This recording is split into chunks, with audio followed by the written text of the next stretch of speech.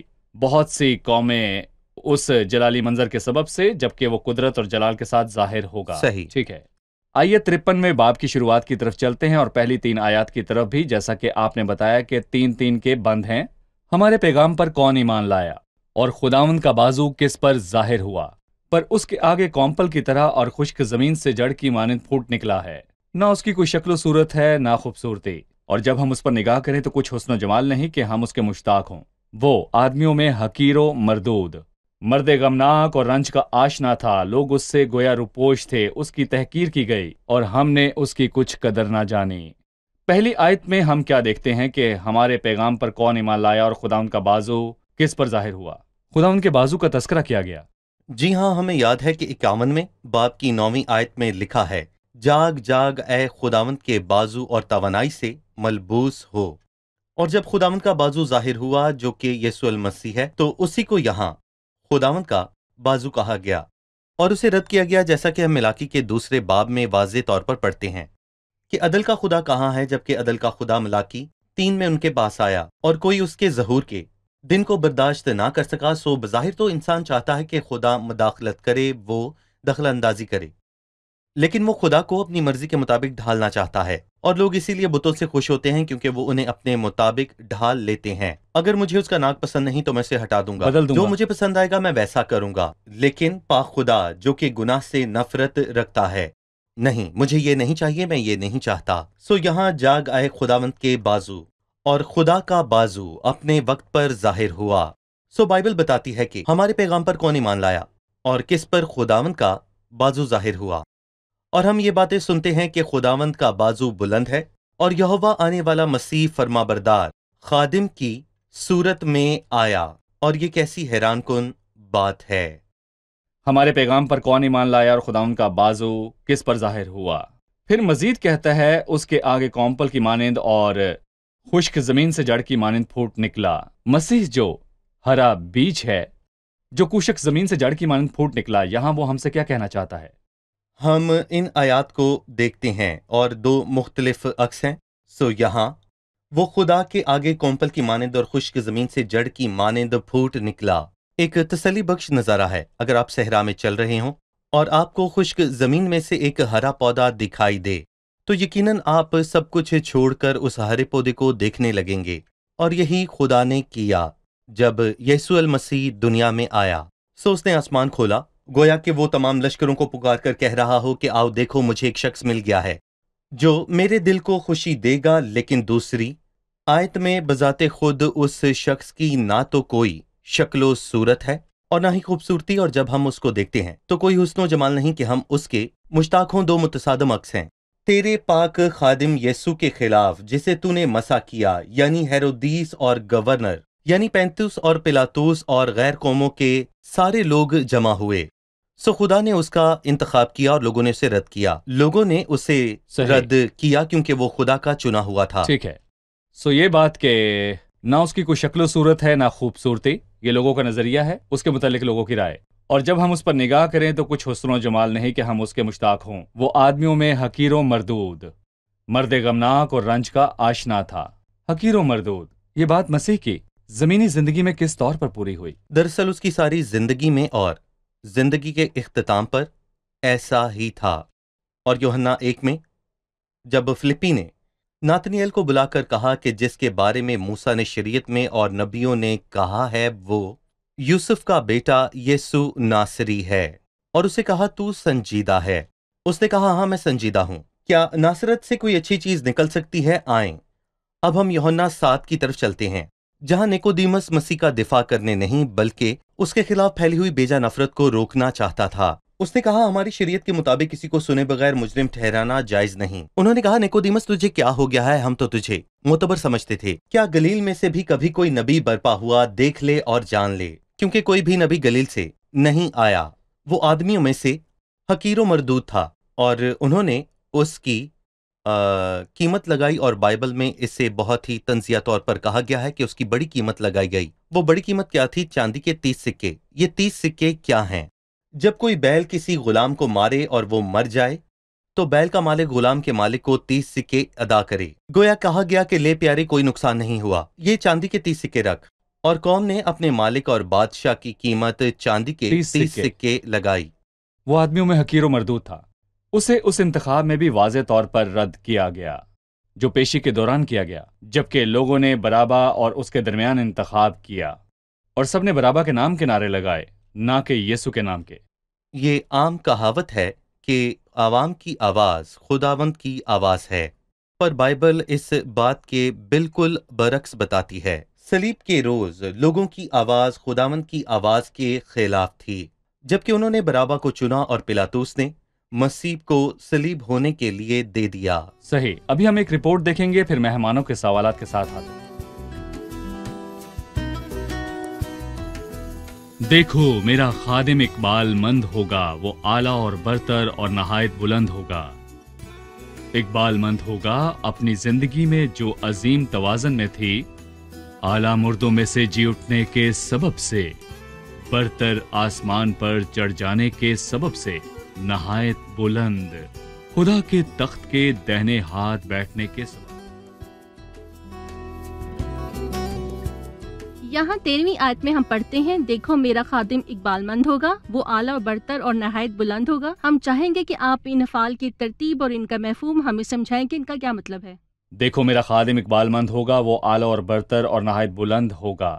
4 افعال ہیں جن پر ہم غور کرنا چاہیں گے۔ سب سے پہلے یہاں ہم دیکھتے ہیں کہ اس دہرائی میں وہ اپنے خادم کو جہاں تک ہو سکے بلند و بالا کرنا چاہتا ہے۔ میرا خادم اقبال مند ہوگا، وہ اعلیٰ اور برتر ہوگا اور نہایت بلند ہوگا، اور اس نے یہ نہ کہا کہ وہ بلند ہوگا بلکہ نہایت بلند ترین ہوگا۔ اور کچھ مبصرین نے ہمیں بہت ہی خوبصورت باتیں بتائیں، کیونکہ اقبال مند ہونے کا تعلق اس کی ساری زندگی سے ہے جب وہ ہیکل میں داخل ہونا شروع ہوا، تاکہ ہیکل کو پا کر اس نے متوازن انداز میں عمل کیا، حالانکہ وہ بے حد غضبناک تھا، لیکن اس نے ایسا کوئی کام نہ کیا جو حکمت سے خالی ہو، بالکل نہیں، اور وہ اسی طرح عمل کرتا رہا جب تک کہ وہ صلیب پر نہ گیا، اور پیشی میں بھی وہ حکمت سے کام لیتا ہے، وہ بے حد دانائی اور متوازن چلتا رہا۔ اور پھر لکھا ہے کہ دیکھو میرا خادم اقبال مند ہوگا، اور مردوں میں سے جی اٹھنے کے سبب سے، اور پھر برتر ہوگا آسمان پر چڑھ جانے کے سبب سے، اور پھر نہایت بلند ہوگا جبکہ وہ عظیم تخت کے داہنے ہاتھ بیٹھ جائے گا۔ کیا خدا کے ساتھ تخت پر ایک انسان بیٹھا ہے؟ جی ہاں، یہ انسان لشکروں کے خدا کا ساتھی ہے جو انسان بن کر آیا لیکن اقبال مند ہوا، اعلیٰ برتر، اور یہی نہیں نہایت بلند ہوا۔ سو اس کی عظمت بڑھتی چلی گئی۔ جی ٹھیک ہے، ایک اور سوال 52 باب کی دوسری آیت کے حوالے سے ہے، پر وہ اس کے آگے کومپل کی طرح اور خوش زمین سے جڑ کی مانند پھوٹ نکلا ہے۔ ہم جاننا چاہتے ہیں کہ کیا